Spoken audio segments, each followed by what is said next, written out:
반갑습니다. 몸 건강, 마음 건강의 건강지킴이 아나운서 임송아입니다. 여러분은 동화 속 이야기처럼 밑 빠진 독에 물을 부어보신 적 있으신가요? 네, 물론 없으실 거예요. 밑 빠진 독에서는 물이 다 새어버리는 간단한 이치를 모르시는 분들은 없으실 테니까요. 하지만 우리 마음은 또 다른 것 같습니다. 분명 내 마음이 휑하니 큰 구멍이 뚫려 있는 사실을 알고 있으면서도 뭔가를 자꾸 채워 넣으려고 하니 말이죠. 우리 잠깐 동안 마음 점검 한 번씩 해보시는 것은 어떨까요? 감정에 구멍이 나 있는 분들은 아무리 사랑하려 해도 외로우셨을 테고, 믿음에 구멍이 나 있던 분들은 사람들에 대한 불신감만 키우고 계실 테니 말입니다. 마음을 주기 전, 믿음을 가지기 전, 지금 내 마음에 허전한 공간은 없는지, 혹시 내 마음이 불안한 상태는 아닌지 마음 한번 들여다보시는 것도 좋겠습니다. 몸 건강, 마음 건강, 오늘 순서 시작할게요. 라디오로 생방송되는 오전 11시, 유튜브에서 원음 방송 또는 몸 건강, 마음 건강 라이브를 검색하시면 실시간으로 방송에 참여하실 수 있고요. 오른쪽 하단에 구독 버튼 누르시면 원음 방송의 다양한 컨텐츠들도 만나실 수 있습니다. 오늘 몸 건강, 마음 건강, 울산시 동구 생기나라 한의원 최기현 박사님과 함께합니다. 건강 상담 원하시는 분들은 전화 주세요. 서울 02-8232-2000번, 서울 전화 02-8232-2000번이고요. 문자 상담도 가능합니다. 샵 8970, 우물정 누르시고 8970으로 보내주시면 됩니다. 짧은 문자 50원, 긴 문자와 사진 문자는 100원의 정보 이용료가 부과됩니다. 신청하실 땐 상담받으실 분의 키, 몸무게, 연세를 함께 적어주시고요. 얼굴 사진이나 아픈 부위의 사진도 함께 보내주시면 더욱 자세하게 상담받으실 수 있습니다.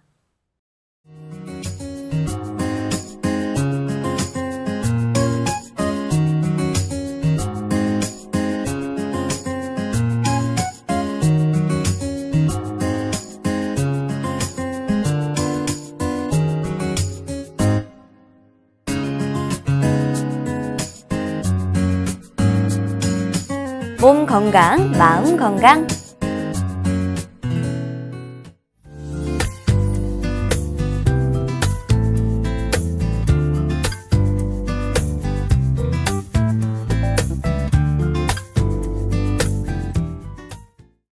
오늘의 미니 강의는 최기현 박사님과 함께합니다. 박사님 안녕하세요. 네, 반갑습니다. 네, 박사님 오늘의 주제가 두통이라고 말씀을 해주셨는데요.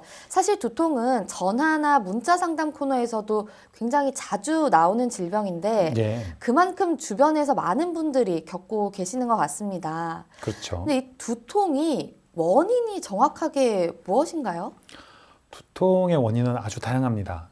첫 번째는 머리 자체의 문제들이죠. 두통이 느끼는 경우들이 거의 대부분 이제 머리에 붙어 있는 근육들이죠. 근육이나 그 근육에 붙어 있는 세포들에서 느끼게 되는데, 근막들, 특히 뭐 음식을 씹을 때 사용되는 옆에 있는 척두근이나 또는 우리가 목을 돌리거나 또는 감정을 표현하거나 할 때 사용되는 이 흉쇄 유돌근이나 또는 옆쪽에 또 뒤쪽에 있는 후두근들이 같이 영향을 미치게 되는데요.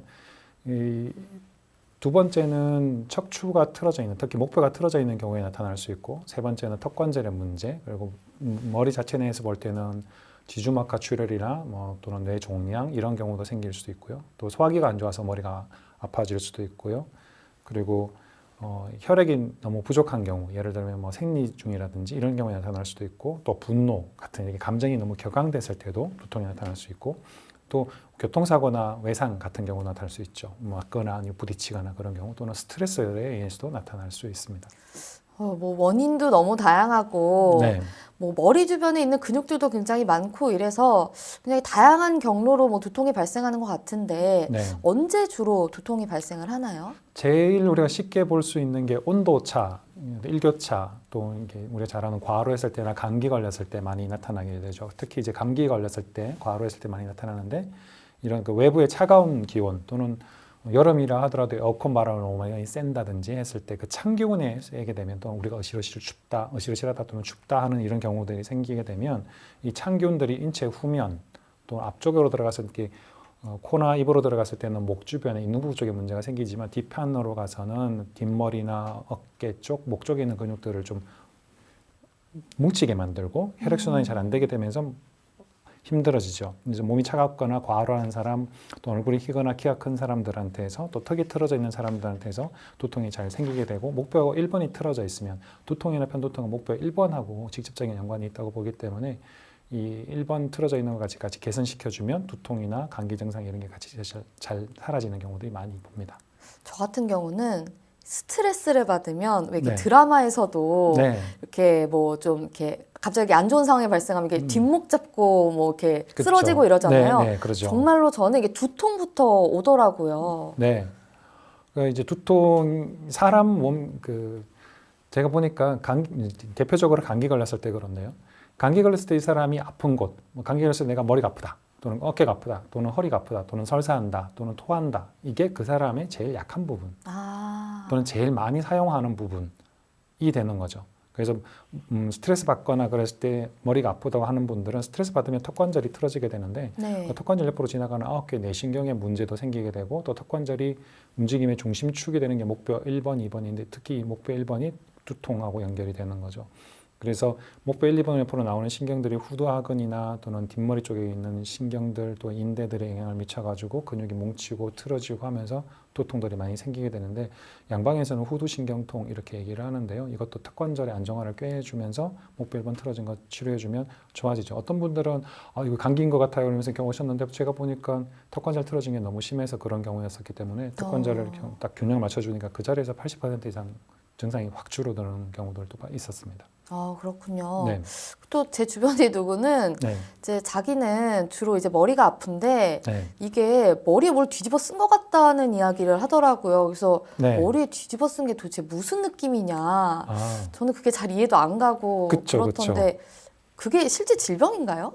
예, 있습니다. 이게 이제 습열 두통에 해당하는 경우인데요. 좀 표현이 좀 이상하죠. 네네. 습기가 많으면서 열도 있는 제일 우리가 쉽게 생각하면 사우나 들어가 있는 것 같은 거죠. 평상시에 내가 가만히 있는데도 사우나 들어가 있는 것처럼 답답하고 눈앞이 좀 흐리흐리하거나 머리가 맑지 못하고 뭐 시원한 거 좀 있으면 좋겠는데 이런 현상들이 나타나는데 네. 뭐 술 드시고 나서도 생길 수도 있고 또는 소화가 잘 안 되거나 몸이 무거운 사람 또 몸 안에서 그 수분 대사가 원활하지 못하면서 열이 많은 사람 우리가 보통 쉽게 생각하면 장마철 더울 때 꿉꿉하면서 눅눅하면서 이렇게 지푸둥하면서 안개 낀 것 같은 그런 상태가 늘상 있는 사람들이죠. 이런 분들도 보면 얼굴도 좀 푸석푸석하고 그런데 네. 이런 분들은 이제 수분 대사가 잘 안 되면서 열이 많아서 생기는 거니까 잠자기 전에는 물이나 음료수 같은 이런 체액이 증가할 수 있는 것들을 좀 적게 하시고 소변이 좀 나갈 수 있거나 또는 땀으로 나갈 수 있도록 운동하시거나 하면 좋죠. 보통 이런 분들은 이제 좀 탐식하거나 폭식하는 분들한테 많이 생깁니다. 그리고 고무줄 같은 걸 이렇게 뭐 묶어놓은 것 같이 그런 증상들도 있을 수 있는데 이런 분들은 보통 보면 이렇게 목이 틀어져 있는 분들이 많고요. 소화기 네. 쪽에 좀 비습하고 그런 분들이 많아서 좀 끈적끈적한 그런 음식들 예를 들면 뭐 짬뽕 국물 같은 거라든지 아니면 네. 이런 것들은 좀 적게 드시는 게 낫죠. 몸에 열도 너무 많고 습기도 너무 많으니까 습기를 줄여주고 열도 줄여주고 하는 쪽으로 가면 좋아지죠.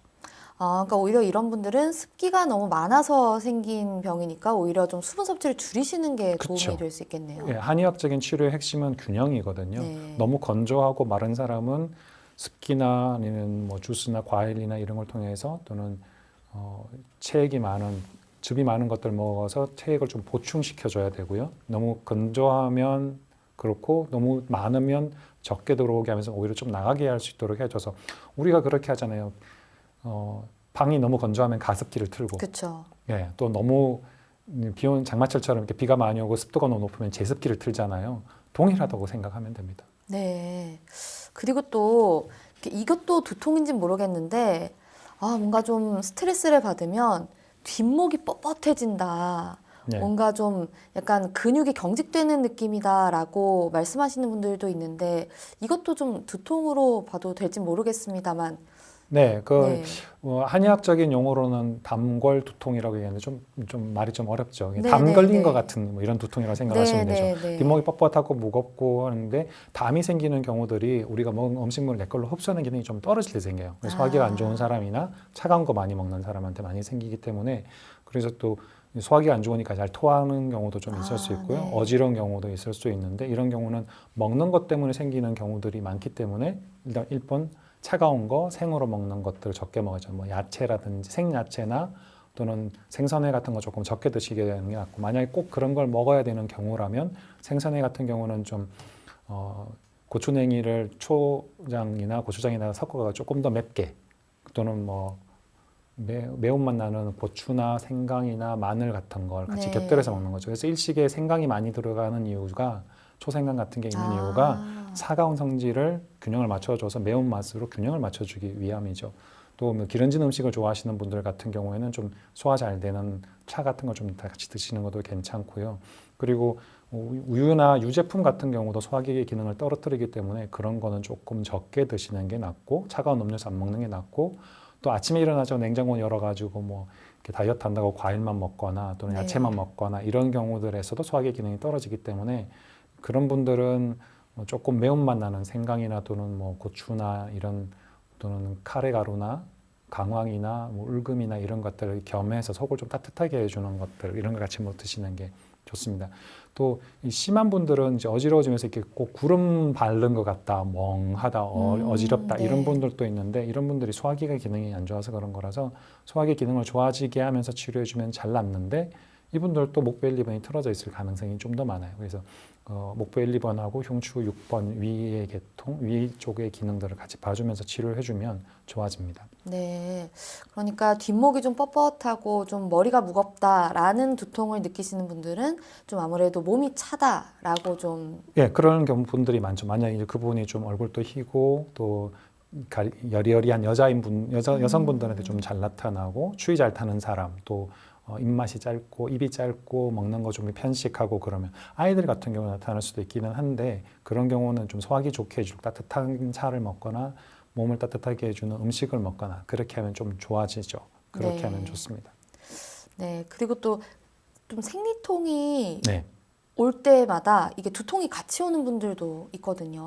그렇죠. 있죠. 생리 때 나타나는 분도 있고 생리하기 전에 네, 생리 전 네. 증후군으로 나타나는 경우도 있는데 이 생리는 쉽게 얘기하면 우리 몸 안에 있는 혈액이 빠져나가는 거잖아요. 혈액이 네. 빠져나가면서 기운도 빠져나가고 그러니까 컵이나 이런 데 물이 차 있으면 물이 빠져나가면 위에서부터 쭉 내려오잖아요. 그것처럼 몸에서 혈액이 빠져나가면서 기운이 부족해지니까 머리가 좀 댕댕거리고 기억력이 떨어지고 예민해지고 하는 그런 경우들이 있게 되는데요. 네. 생리를 주관하는 게 보통 이제 허리뼈 3번, 청골 1, 2, 3, 4번인데 청골 1, 2, 3, 4번이 이 뇌의 바닥을 형성하는 저평골이라는 뼈에 영향을 주게 되거든요. 그래서 이 저평골이 틀어지면 뇌 바닥이 틀어지니까 뇌가 조금 더 이상이 생기게 되죠. 그리고 한의학적인 이론으로 음두 양두 이론이 있는데 아래쪽 생식기 쪽하고 위에 머리하고 같이 간다. 그래서 이 밑에가 위에 원인이 돼서 위에가 문제가 생기는 경우도 있고 위에가 문제가 생겨서 아래가 원인이 되는 위에가 원인이 돼서 아래로 증상이 나타나는 경우가 있기 때문에 이 두 가지를 같이 봐야 된다는 게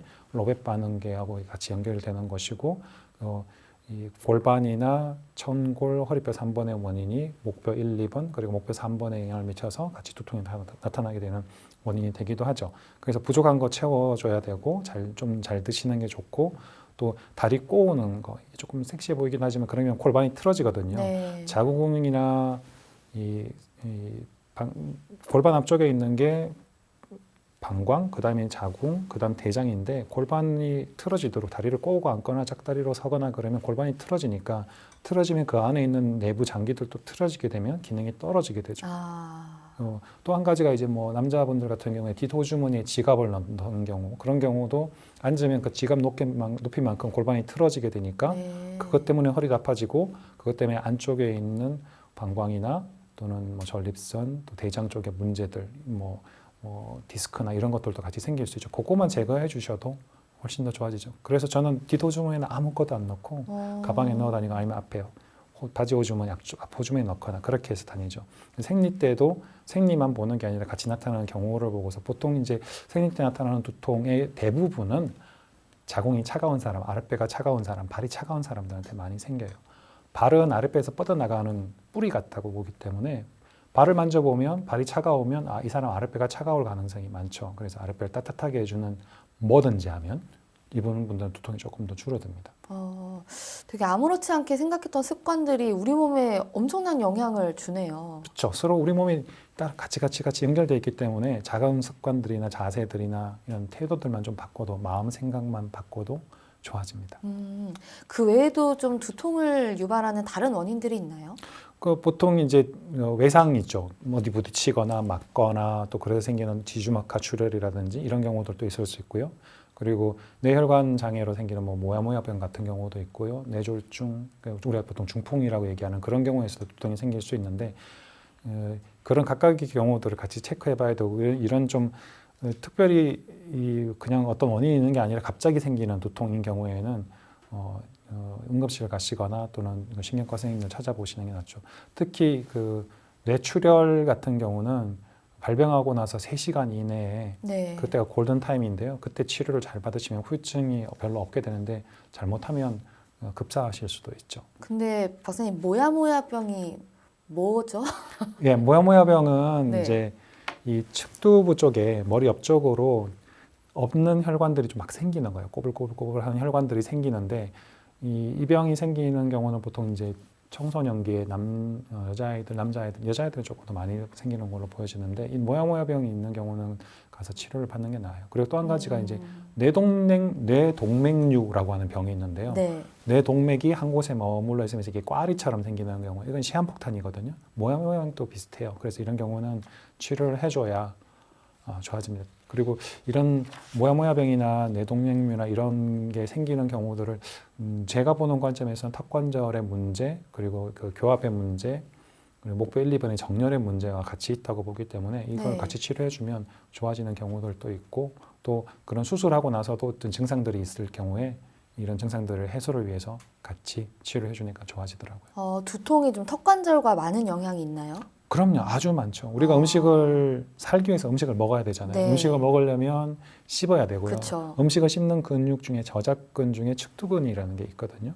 이게 머리 옆에 붙어 있는데 이게 두개골 23개는 서로 이렇게 수처돼서 이렇게 봉합이라고 하는 거로 연결되어 있는데 이게 저작하는 습관에 따라서 조금씩 움직임이 달라져요. 그래서 한쪽으로만 음식을 씹게 되면 턱이 한쪽으로 틀어지면서 한쪽 근육이 뭉치게 되고 그러면서 이 안에 있는 여러 가지 극도 내익상근이나 이런 근육들이 같이 움직임의 균형이 깨지게 되면서 문제가 생기고요. 네. 이 턱관절 관절 균형이라든지 또 관절의 균형이 깨지면서 나오는 옆으로 지나가는 9개 내신경의 문제, 목배 1, 2번의 문제들이 같이 연결이 되기 때문에 두통은 턱하고 떼고 볼 수는 없어요. 네. 네. 그럼 좀 두통이 턱 치료로 인해서 네. 좀 완화됐던 실제 사례가 있으면 좀 소개를 해주시죠. 네, 10년 동안 두통이 있었던 분이신데 네. 그 해외에서 이주해왔던 분이신데 10년 동안 아프셨어요. 이번에 아침부터 보통은 이제 점심때쯤까지 심하면 오후에도 나타나고 더 심하면 구역질도 하고 구토도 하고 했던 분인데 이분이 TBA라고 하는 표준 장치를 착용하고 입을 벌렸다 닫았다 하는 운동을 3번을 했더니 그 자리에서 또 통증이 없어지는 거예요. 네.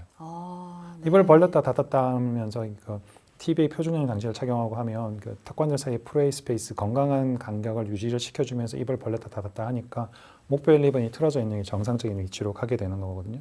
그러면 이분은 두통이 생긴 원인이 목배 1, 2번이 틀어져서 생긴 것이다 라고 보고 치료했더니 되게 많이 좋아지셨죠. 그리고 이걸 혹시나 싶어서 이분 엑스레이를 다시 봤더니 목뼈가 코를 앞쪽으로 봤을 때 목뼈의 커브가 C자형 커브여야 되는데 이게 역C자형 커브가 생겨 있었기 때문에 그거까지 네. 같이 치료하니까 피로감이나 요통이나 양쪽 손목 아픈 거, 코 막히는 증상도 같이 좋아지고 턱 소리가 한 60% 이상 좋아지셨죠.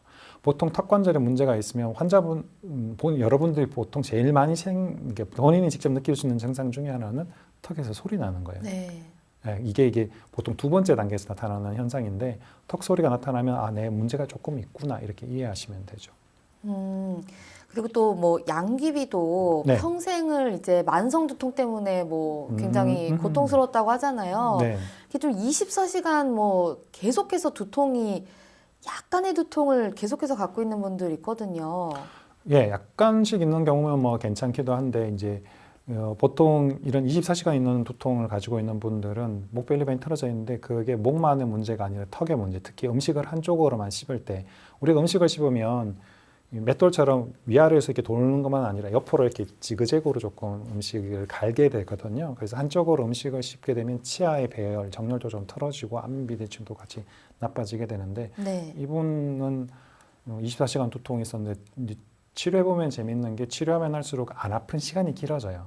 첫날은 한의원에서 문 열고 나갈 때까지만 안 아프고 나머지 계속 아프고 둘째 날은 한의원 문 열고 나가서 버스 탈 때까지 그다음 세 번째 날은 버스 타고 서너 정거장 그 다음에 30분, 35분, 45분, 1시간, 2시간 이런 식으로 점차 안 아픈 시간이 늘어나고 두통의 정도도 줄어들고 그러면서 다른 같이 있는 증상들도 같이 줄어들면서 되게 좋아지셨죠. 그래서 그 FCST 턱관절 균형의학으로 치료를 해보니까 두통은 정말 잘 낫고 정말 쉽게 낫고 또 정말 드라마틱한 아주 정말 좋은 치료구나 이런 것들을 같이 볼 수 있었습니다. 근데 그게 어쨌든 턱 관절에 소리가 날 정도면 뭐 두통을 동반할 가능성이 높다 이렇게 말씀을 해주셨잖아요. 네. 근데 이게 턱 관절 소리라는 게 어떤 소리인가요? 그 입을 벌리거나 닫을 때 본인이 느끼는 소리가 있어요. 턱관절에서 좀 뭐 모래소리 같은 게 나기도 하고 덜크덕 소리가 나기도 하고 좀 이게 이제 턱관절 사이에 있는 디스크가 정상 위치가 아니라 약간 비정상적인 위치로 움직이면서 그 안에서 뭐 기포가 생긴다든지 하면서 나타나는 소리인데요. 네. 보통 우리가 관절을 꺾을 때 딱딱 소리 나는 것처럼 그런 비슷한 소리들이 네. 본인은 느끼게 돼요. 그런 소리들이 납니다. 그게 그냥 아주 그냥 열었다 닫았다 할 때마다 나나요? 예, 할 때마다 납니다. 원래는 안 나는 게 정상입니다. 네. 우리가 주먹 쥐었다 폈다 할 때도 소리 안 나는 게 정상인 것처럼 여기도 네. 관절이라서 관절이 움직일 때는 소리가 안 나는 게 정상이에요. 근데 그 사이에 있는 윤활력이 부족하거나 또는 그 디스크가 정상적인 위치를 벗어났을 때는 문제가 되죠. 그래서 이제 그 디스크가 정상적인 위치에 있는지 아닌지를 알기 위해서 뭐 CT나 또는 엑스레이를 찍어보면 턱관절 사이의 공간을 보는 거죠. 턱관절 사이에도 디스크가 있거든요. 목이랑 허리에 디스크가 있는 것처럼. 그래서 그 간격이 정상적인지 아닌지를 체크해 보는 방법 중에 하나로 엑스레이를 찍어보면 좀 더 명확하게 알 수 있고. 그러니까 어쨌든 입을 닫았다 벌렸다 할 때 소리가 좀 난다 싶은 분들은 좀 문제가 있는 전문적인 거죠. 진단을 받아보시는 게 그렇죠. 그리고 이제 잘 안 해보시는데 저희 한의원에 와서 처음 해본다고 하는 분들이 많은데 네. 턱관절에 이렇게 손을 대시고서 네. 입을 벌렸다가 닫았다 할 때 네. 자기 손으로 본인 손으로 이렇게 막 눌러봐요. 네. 눌러보면 아픈 분들이 있어요. 네. 이게 턱관절의 세 번째 증상이거든요. 안 아파야 정상이에요. 아프면 내가 턱관절 문제가 있다.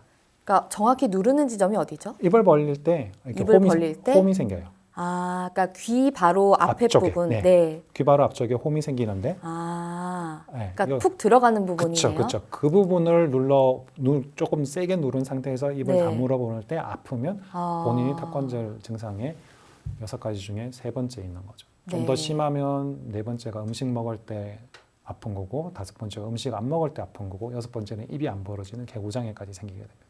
첫 번째 증상은 이렇게 입 벌리고 닫고 할 때 턱이 좌우로 움직이는 거죠. 첫 번째 증상은 거의 대부분 다 가지고 계세요. 근데 이거는 이제 웬만큼 그 정도 되는 증상들은 우리 몸에서 다른 부분들에서 상호 보완하면서 문제가 안 생기게 할 수 있는 부분이 되는데, 이 소리가 나거나 또는 통증이 있으면, 그 경우는 특히 통증이 있으면 치료하시면 빨리 나아집니다. 네, 알겠습니다. 근데 이 두통이 그러면 또 뭐 다른 증상들을 유발하기도 하나요? 뭐 장기간 지속됐을 때?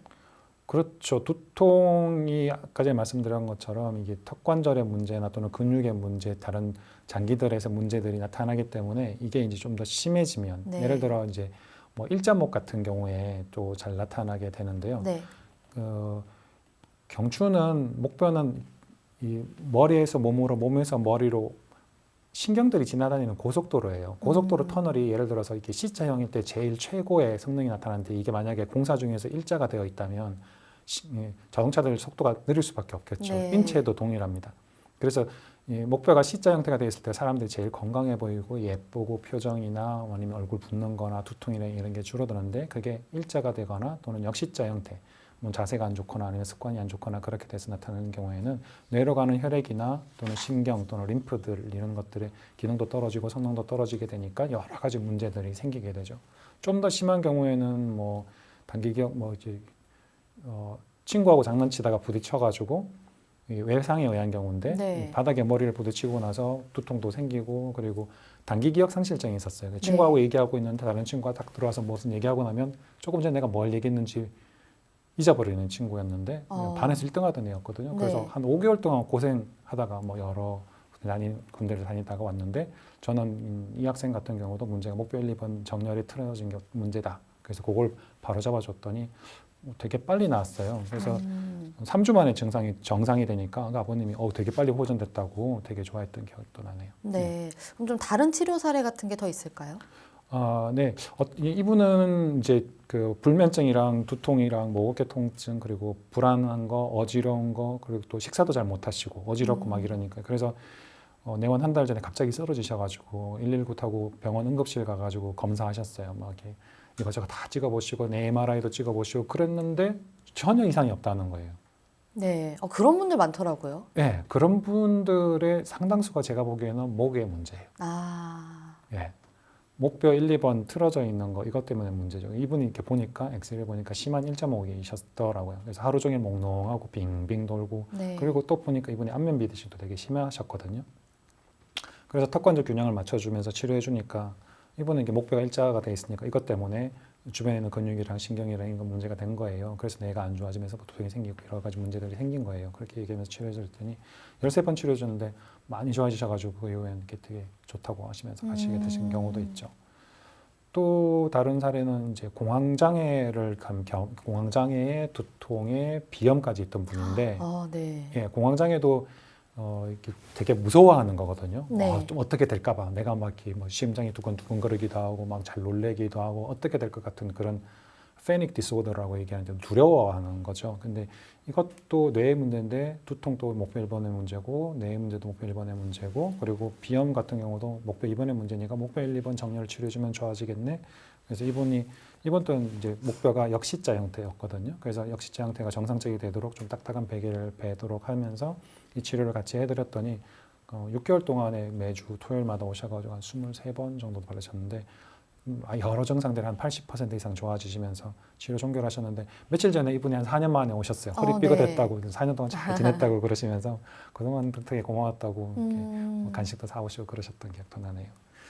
그리고 이제 보통 아까 말씀하신 것처럼 원인이 없는데 네. 다른 검사에는 정상이 있는데 이런 분들이 있으세요. 그럼 그런 분들은 턱관절하고 목뼈 1, 2번 또는 목뼈 경추 전체의 커브에 문제가 있는 부분일 가능성들이 많으니까 턱관절 균형의학 전문으로 하시는 스님들한테 가서 방문하셔가지고 상담받아 보시면 좋겠어요.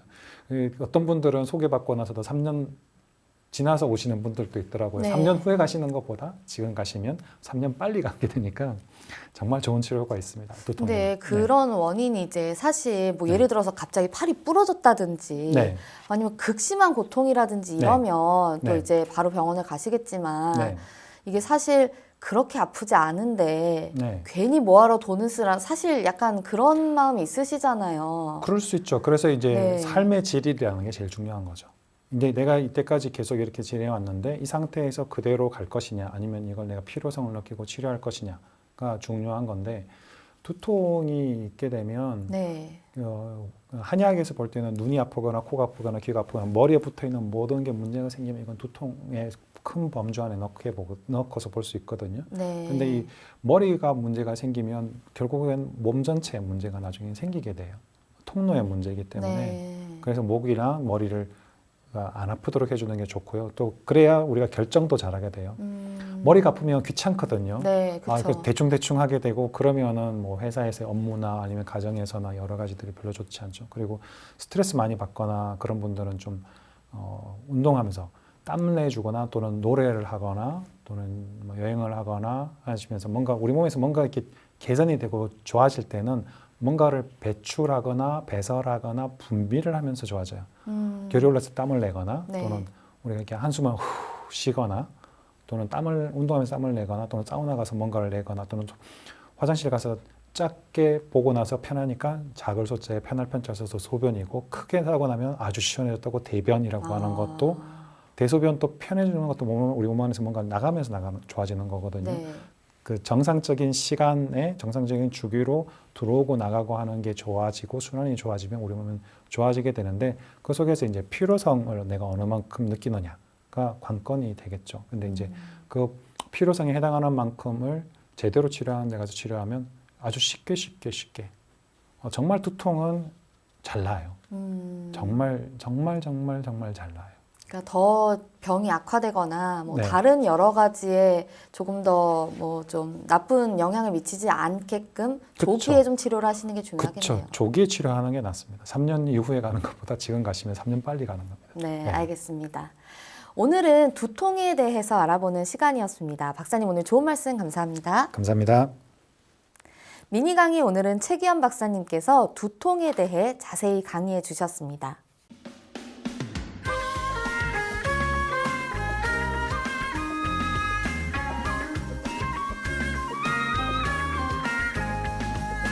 날이면 날마다 찾아오는 시간이 아닙니다.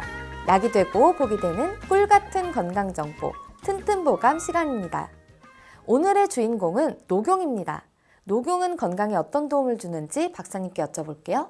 박사님, 녹용은 어떤 효능을 가지고 있나요? 네, 녹용은 한의원에서 많이 쓰죠. 그리고 네. 그 녹용은 쉽게 말하면 그 자동차의 터보 엔진 같다고 생각을 하시면 됩니다. 네. 이 사슴은 뿌리 달린 동물들 중에서 뿔에 유일하게 피가 흐르는 동물이죠. 늦봄에 사슴의 뿔이 저절로 떨어진 후에 그 자리에 새롭게 자라는 뿔을 녹용이라고 합니다. 그래서 이 자연적으로 떨어나간 뿔은 녹각인데 이 녹각은 딱딱하죠. 그래서 어르신들이나 뼈나 관절 쪽에 많이 쓰고요. 녹용은 되게 부드러워요. 부드러운 육모도 있고 또 이 안에 혈액이 흐르기 때문에 혈액이 부족한 사람 그리고 따뜻하게 성장할 수 있는 그런 기운들이 많기 때문에 성장하는 경우 또 몸이 아주 많이 허약한 경우에 많이 쓰게 됩니다. 그리고 칼슘도 충분하게 함유되어 있고 아주 좋은 약재, 귀한 약재이죠. 그리고 어린아이의 경우에는 이제 발육을 좀 더 촉진해줘서 저항력도 증강시켜주고 청장년에게는 건강 유지, 중년 사람들이 드시면은 강장하고 노화 방지가 되고요. 또 노인분들이 드시면은 신체 약한 부분을 보호하면서 온몸을 따뜻하게 혈액을 보충시켜주니까 혈액 흐름이 좋아져서 온몸이 따뜻해지고 도움이 많이 됩니다. 녹용은 정말 좋은 약입니다. 그리고 체질이 허약한 소아나 또는 뼈가 늦게 다치거나 정수리 부분에 또는 치아가 늦게 자라거나 하는 경우에도 녹용이 정말 좋습니다. 발육을 촉진시켜주고 골격도 튼튼하게 해주죠. 이 지능도 발달시켜주고 하는데요.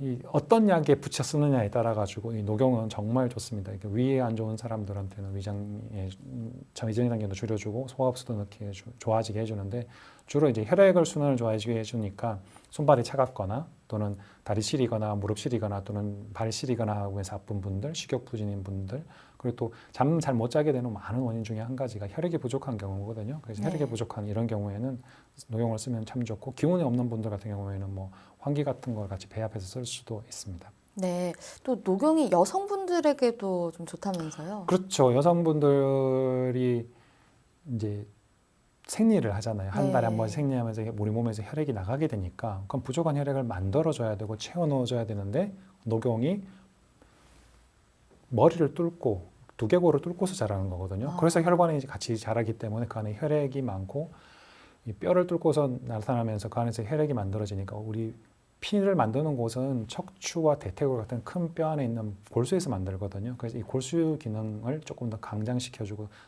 또 이런 곳에서 헤모글로빈이나 적혈구 생성을 도와주기 때문에 생리한 이후나 또는 출산 이후에 몸이 약해졌을 때 보충해 주는 데 되게 좋죠. 산전에도 도움이 되고 출산할 때에도 출산하는 걸 좀 도와주기 위해서 녹용을 단녹용탕이라고 해서 녹용만 달여서 먹는 경우도 있고요. 또 습관성 유산이 있는 분들 이런 분들도 또 체질이 허약한 분들한테 도움이 됩니다. 습관성 유산이 있는 분들 같은 경우에는 보통 양달이라고 표현하는데 1, 3, 5, 7 이때 보통 한 3일에서 한 5일 좀 길면은 7일 정도씩 잠깐씩 약을 먹어주면서 유산이 안 되도록 보호해주는 것도 중요합니다. 녹용이 그래서 보혈약 또는 보정약으로 많이 분비가 되는데 이 약은 열이 좀 많죠. 그래서 추위를 타고 이런 분들한테는 좋은데 반대로 나 몸에 열이 되게 많아. 그리고 겨울에도 한겨울에도 반바지 입고 다녀. 안 추워. 이런 분들한테는 조금 문제가 될 수 있습니다. 열이 너무 난 내 몸이 더운데 거기다가 집에 보일러 떼고 그러면 더 힘들어지는 것처럼 그렇게 될 수 있으니까 이런 분들은 좀 녹용 같은 거 조금 적게 드셔야 되는데 만약에 선물로 들어와서 꼭 드셔야 된다. 그런 경우에는 맥문동이라는 약이 있어요. 네, 맥문동이요? 예, 맥문동. 그 약이랑 같이 뭐 드시면 맥문동이 조금 열을 조금 줄여주면서 체험을 보충해주기 때문에 도움이 됩니다. 대신에 이제 이 녹용이 열기가 많기 때문에 술 좋아하시거나 자주 드시면서 얼굴이 울그락불그락 하시고 이런 분들 같은 경우에는 좀 문제가 될 수 있기 때문에 녹용 드실 때는 술을 안 드시는 게 좋습니다. 아, 네, 알겠습니다. 박사님 오늘 좋은 정보 감사합니다. 감사합니다. 튼튼보감 오늘은 녹용에 대해 전해드렸습니다.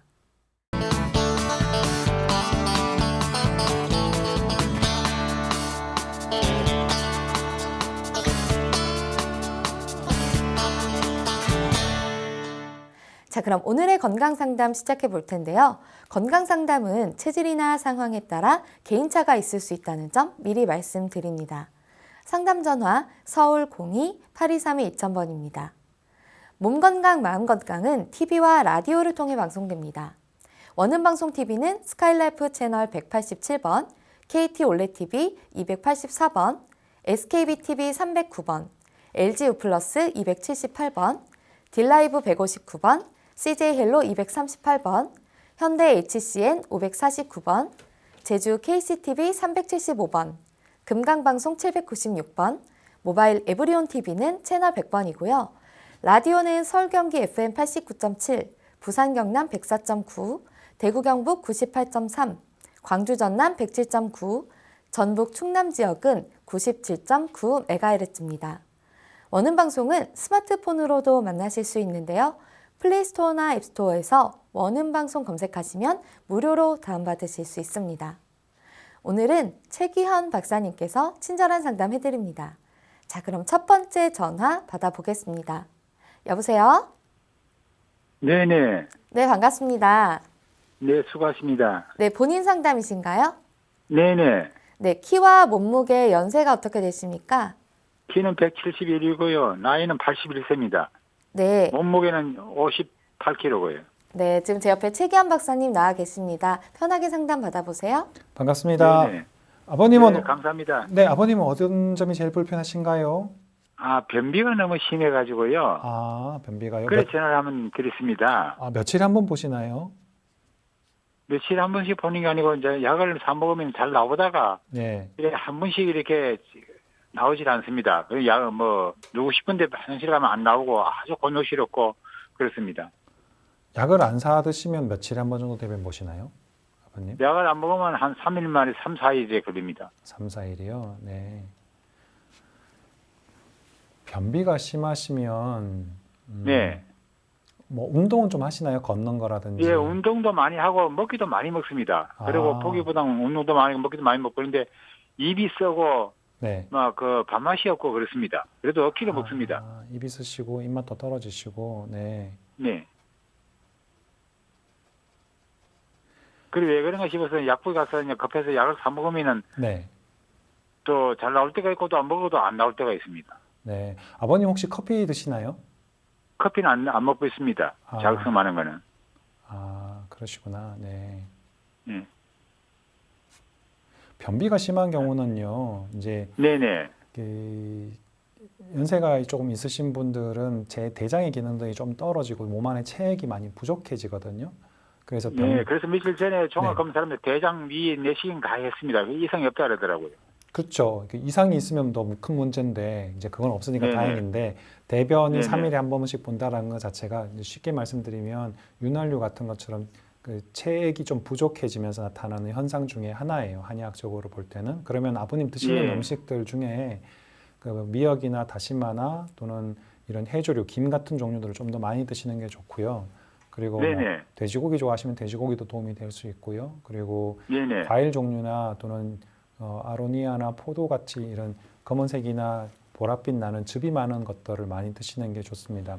그리고 예. 아버님 경우 같으면 이제 키에 비해서 체중으로 볼 때는 그렇게 너무 많이 마른 체격은 아니지만 좀 변비가 심하시다고 하면 대장 쪽에 좀 네. 체액을 공급이 좀 더 많이 되는 것들을 많이 드시는 게 도움이 많이 되고요. 네네. 그리고 네. 작약 같은 거를 좀 드시는 것도 도움이 됩니다. 이런 것들은 체질과 상관없이 드셔도 되나요? 증상이 있을 때는 드셔도 큰 문제 없습니다. 일단 대변이 소통이 제대로 잘 돼야 되는데 네. 이 대변이 3일에 4일, 3일 내지 4일에 3번 본다고 치면 제가 보는 관점에서는 조금 문제가 있는 부분이거든요. 그래서 이게 소통만 더 잘 되게 되면 하루나 이틀 정도에 한 번씩 볼 수 있게 되면 그러면 몸은 훨씬 더 건강하게 지게 된다고 봅니다. 네. 네. 그럼 뭐 다른 네. 걸 뭐 주의할 점은 없습니까?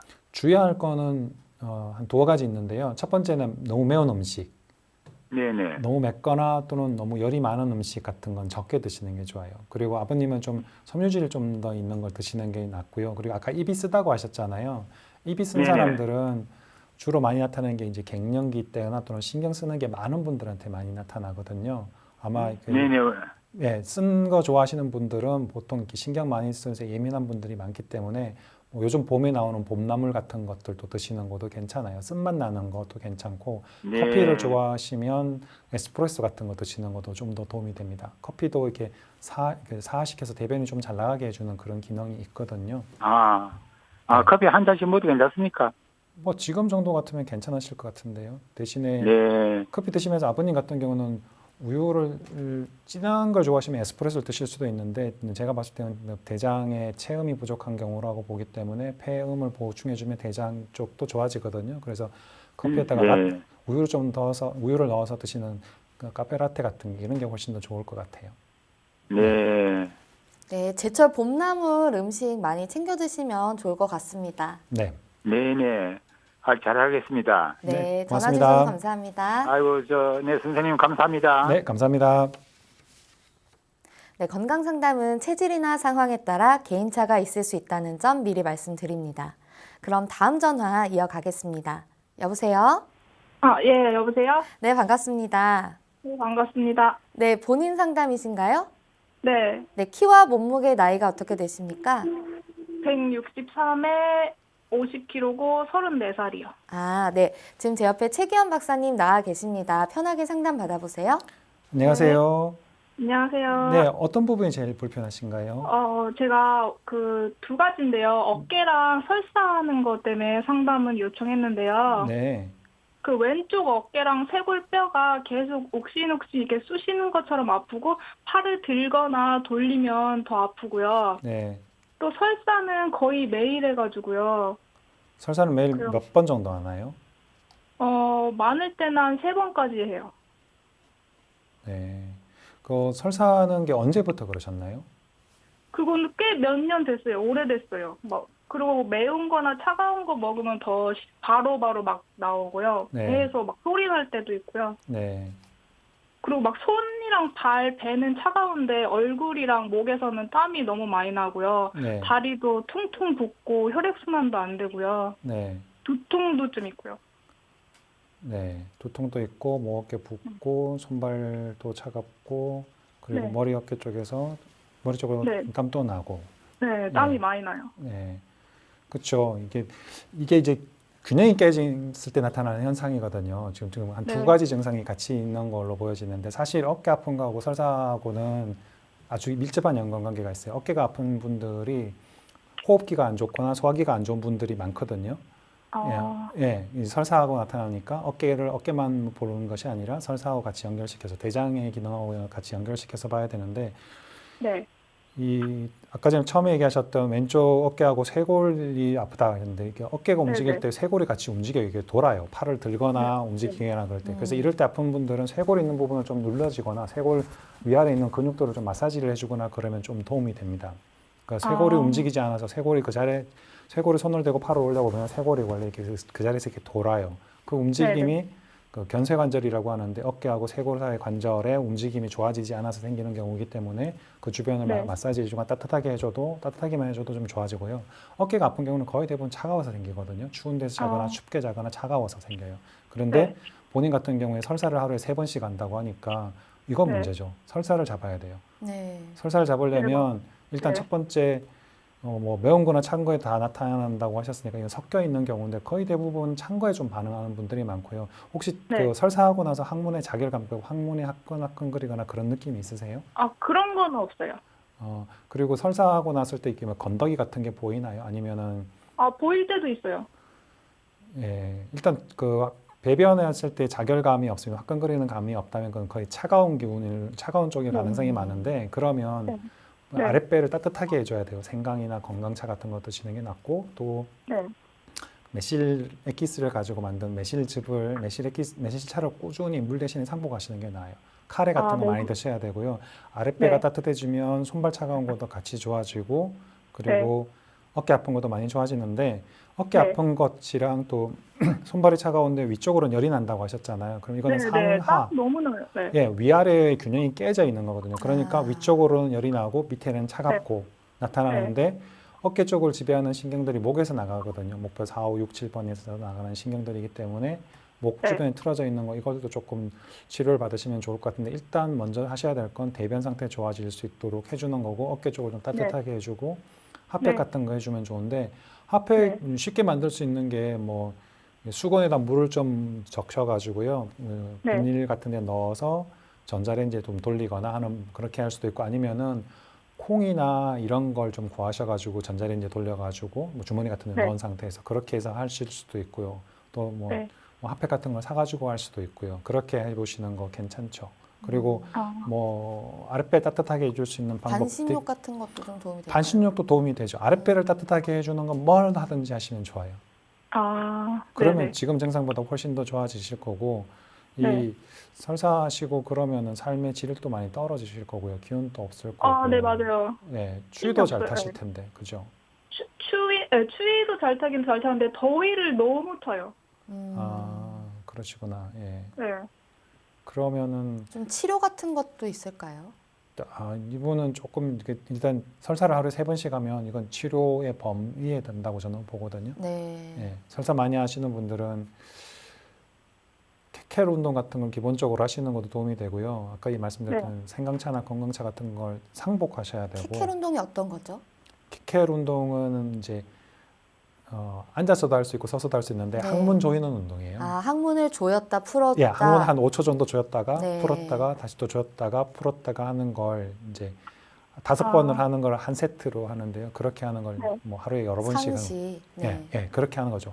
뭐 버스 타고 가거나 아니면 뭐 신호등에 기다려 있거나 아니면 가만히 쉬고 있거나 그럴 때마다 항문 조여주는 운동을 하면 이것도 이제 코어 머슬 중에 하나인데 이 장 밑에 우리 인체에서 제일 밑에 있는 근육들, 바닥을 이루어주는 근육들 튼튼하게 해주기 때문에 그 위쪽에 지나가는 장기들이나 또 위에 있는 장의 운동들에 적극적인 자극이 되죠. 그래서 그거 해주시면 도움이 많이 됩니다. 네, 알겠습니다. 네, 그것들 참고하셔서 한번 해보시면 좋을 것 같습니다. 네, 감사합니다. 네, 고맙습니다.